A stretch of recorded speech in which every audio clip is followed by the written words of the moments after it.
francamente, eu não estou nem aí para a turma do 8 de janeiro. A minha preocupação são os generais e o Bolsonaro. Eu acho que as pessoas têm, sim, de pagar na justiça por aquilo que elas fazem. Mas por que você não dá nem aí? Porque eu acho que não é relevante a longo prazo. Francamente, eu não... Veja, o que são aquelas pessoas? Aquelas pessoas foram incitadas a partir contra os prédios dos três poderes porque um grupo de pessoas, a começar por certamente o Anderson Torres, que era àquela altura secretário de Defesa de Segurança Pública do Distrito Federal, tentaram criar uma situação de caos em Brasília para que o presidente Lula decretasse uma garantia da lei e da ordem e chamasse as Forças Armadas, principalmente o Exército Brasileiro, para intervir na segurança do Distrito Federal. E a esperança é de que, a partir do momento que o Exército fizesse a intervenção, ali haveria uma última oportunidade para que fosse dado um golpe militar. Porque, afinal de contas, seria o alto comando do Exército que estaria no comando da segurança de todo o Distrito Federal. A gente não sabe se esse plano daria certo ou errado, ou seja, se um golpe daria... Se o Exército faria em janeiro o que não fez em dezembro e novembro, porque em dezembro e novembro houve uma tentativa do Bolsonaro de convencer o alto comando a aderir a um golpe e não conseguiu. Eles tentaram produzir uma situação ali. As pessoas... Elas não faziam parte da cadeia de comando, elas não faziam parte da rede de informações sobre o que estava sendo tentado. Essas pessoas são as pessoas profundamente desinformadas, que não tinham real noção muito das consequências que elas estavam...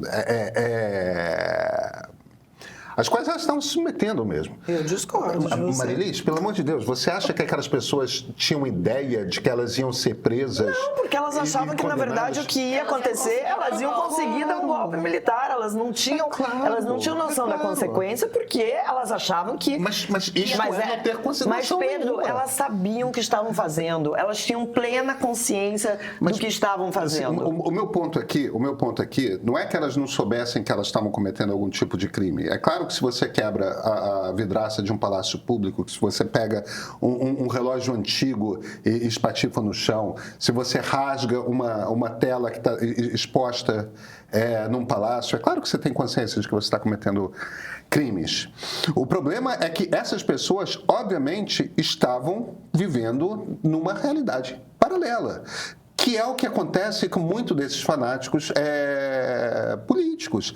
Elas estavam vivendo ali numa história, entendeu, interna, de que, primeiro, elas representavam a justiça, elas representavam o bem, elas representavam todas as boas qualidades, enquanto que aqueles vermelhos são aquelas coisas, aquela gente comunista malvada, estamos numa ditadura do Supremo, tudo mais. As pessoas estavam numa realidade paralela. Elas não vivem... Pedro, mas você está descrevendo exatamente, por exemplo, os seguidores do Manson que mataram a Sharon Tate. Eles também estavam numa realidade paralela e foram lá e mataram pessoas. Claro, mas veja que as penas que eles tiveram são muito diferentes das penas que o Charles Manson teve. Não, tudo bem, mas assim, poder discutir as penas, se elas são justas ou não, eu acho que faz todo sentido. O meu ponto aqui... Faz todo sentido. Agora, eu acho que essas pessoas sim precisam ser punidas e precisam ter a real noção. Eu acho que é um recado que precisa ser passado para a população de que participar de uma tentativa de golpe, de tumulto, para criar uma situação para ser decretada uma GLO, tem uma consequência e tem um preço a ser... Essa questão da dosimetria, eu acho que se ela tivesse sido menor, a gente teria um número menor ainda de pessoas favoráveis à anistia, exatamente porque esse grupo de 34% se divide entre quem simplesmente não viu nenhum crime ali e realmente essas pessoas são favoráveis à anistia e quem acha que as pessoas estão presas a tempo demais, assim, que é uma questão discutível. Então invadiu, quebrou e está sendo punido como se tivesse sido autor do golpe. O meu ponto fundamental é o seguinte... Qual é, para o Brasil, qual o risco que nós corremos? O risco que a gente corre é de que, de vez em quando, um monte de gente tente derrubar numa revolução popular o governo, ou o risco que a gente corre é de ter um golpe militar ali na frente? O que toda a história no Brasil nos conta e nos diz é o seguinte: o risco que nós corremos é de ter um golpe militar. O risco que nós não temos é o de ter uma revolução. Então, quando eu me viro e falo que eu não estou nem aí para as pessoas do 8 de janeiro, é porque a única coisa que me preocupa é de que Jair Bolsonaro e os generais sejam punidos e severamente punidos pela tentativa de golpe de Estado. Porque isso é o que vai impedir ali na frente um futuro golpe. Porque aí um general vai olhar e, putz, antigamente a gente podia tentar golpe que se desse errado não acontecia nada. Agora não dá mais, a gente corre o risco de pegar 20, 25 anos de cadeia. Melhor não.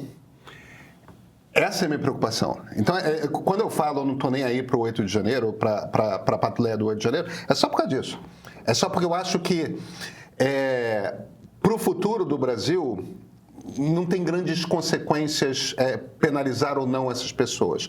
Tem consequência, evidentemente, para as pessoas que cometeram crimes e aí precisam cumprir pena por conta dos crimes que elas cometeram. Mas isso vale para qualquer um que cometa um crime no Brasil.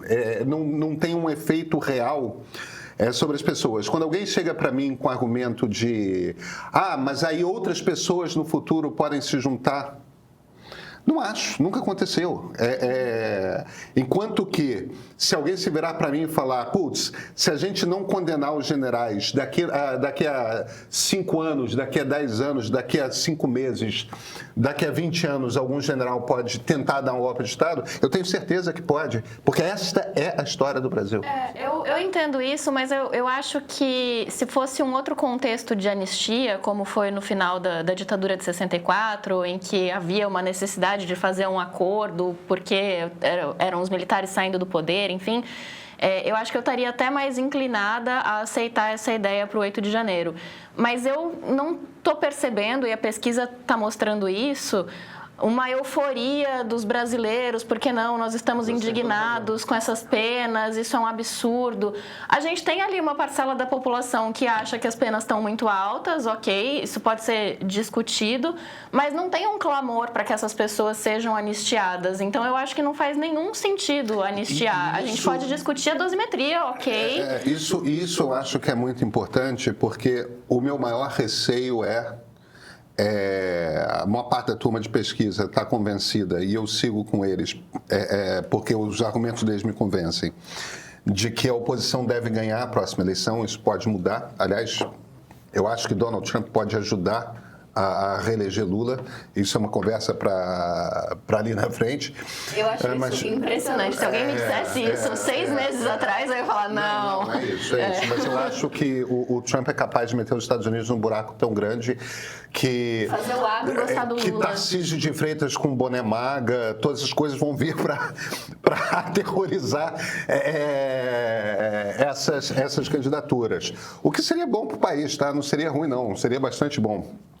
Mas o ponto eu tenho muito medo de um cenário em que um candidato de direita se eleja com aprovação popular para dar essa anistia. Eu tenho muito receio disso.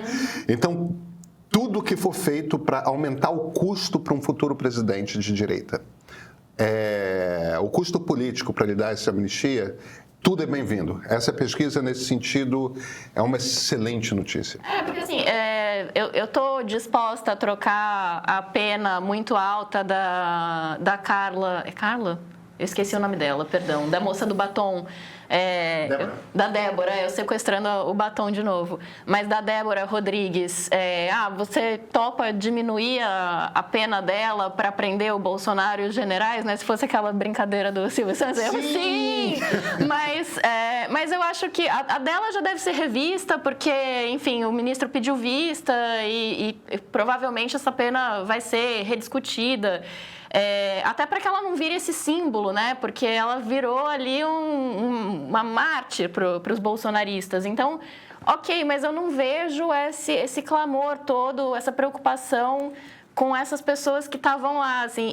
E, honestamente, como brasileira, eu acho que não faz nem sentido, porque se eu fosse escolher entre anistiar essas pessoas e anistiar todos os presos no Brasil que estão presos por crimes não violentos, por furto de sabonete, de leite em pó, eu ia escolher olhar para essas pessoas e não para esses que estavam no 8 de janeiro, né, que...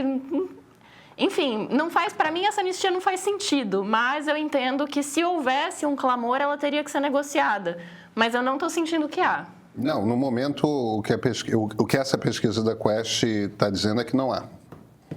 Essa é uma discussão bem interessante que você colocou agora, porque na cabeça os bolsonaristas não param para pensar em todas essas pessoas que estão presas por crimes muito menos graves, que não tem nada a ver com atentados. Mas bolsonaristas são cidadãos de bem, Marilis. O discurso para essas pessoas é que bandido bom é bandido morto. Não interessa se furtou uma fralda, um desodorante, um pacote de arroz. Então, essas pessoas merecem ficar na cadeia com aquela condição. Agora, eu que invadi a Praça dos Três Poderes e pichei a estátua com batom, nossa, sabe? Mas é esse conceito maluco que se cria dentro do bolsonarismo de o que é uma pessoa de bem, o que é um crime e o que não é um crime.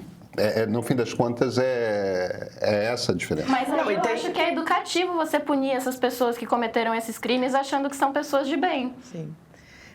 Eu acho que tem uma coisa dessa realidade fantasiosa que essas pessoas vivem, de achar que o que elas estavam fazendo era tentar proteger o Brasil de uma ditadura comunista, que o Lula